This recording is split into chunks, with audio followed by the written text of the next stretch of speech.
दुर्वास ऋषी म्हणजे दूरवास, त्यांना फार जवळ करायची काही सोयच नव्हती. हातात कमंडलू शापून भस्म करून टाकायचे मनाविरुद्ध घडलं की, त्यामुळे फार जवळ करायचेच नाहीत लोक त्यांना. ते ऋषी आले द्वारकेमध्ये, म्हणले कृष्णा मला तुझी द्वारका नगरी फिरून बघायची आहे.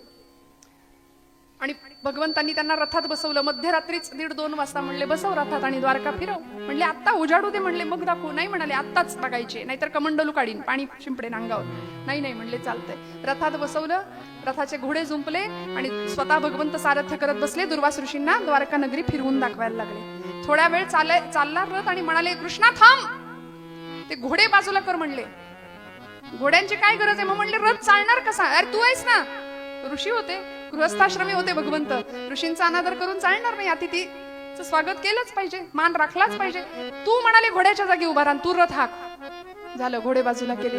अनंत कोटी ब्रह्मांड नायक द्वारकाधीश परमात्मा रथाचं जुमानेवर घेऊन चालायला लागला. ऋषी मागे बसले. काही अंतर रथ चालून गेला. म्हणले कृष्णा थांब, नाही तर कमंडलू काढतो. थांबले भगवंत. म्हणले दुसरी बाजू रिकामी आहे. म्हणले मग काय करू?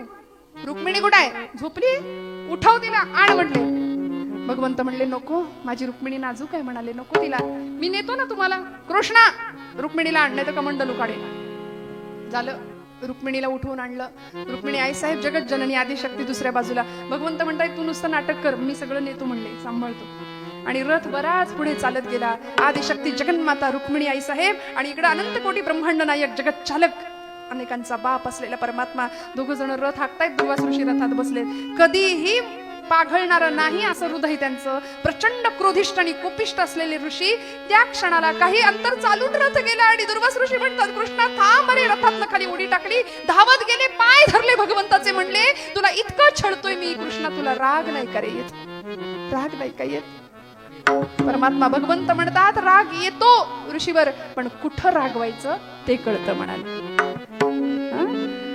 मी इथे नाही रागवणार, पण शिशुपालाचे 101 अपराध भरेपर्यंत माझं काउंटिंग चालू होतं. 91, 92, 93, 94, 99, 100 आणि 101व्या अपराधाला सुदर्शन चक्र काढलं आणि धडा वेगळं मस्तक केलं राजसूय यज्ञामध्ये.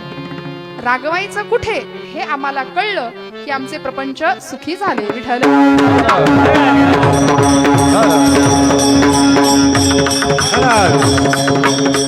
आणि असे संत भगवंताचं अनुकरण करतात, त्याच्या गुणांची कास धरतात, त्याच्या गुणांचं संकीर्तन करतात. म्हणून भगवंताचे सगळे गुण संतांकडे असतात.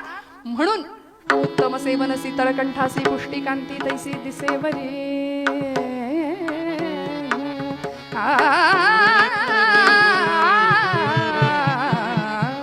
म्हणून तुकोबराय पांडुरंगाला सांगतात, आपल्या स्वतःला सांगतात की मला त्यांच्यासारखं झालं पाहिजे. कुणासारखे?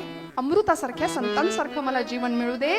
जसं चंदन वृक्षाच्या सहवासात आल्यानंतर बाकीची झाडं सुद्धा चंदनाचा सुगंध देतात, तसं माझं जीवन अमृतासारख्या संतांच्या सहवासात गेल्यानंतर माझंही जीवन अमृतासारखं मधुर होईल.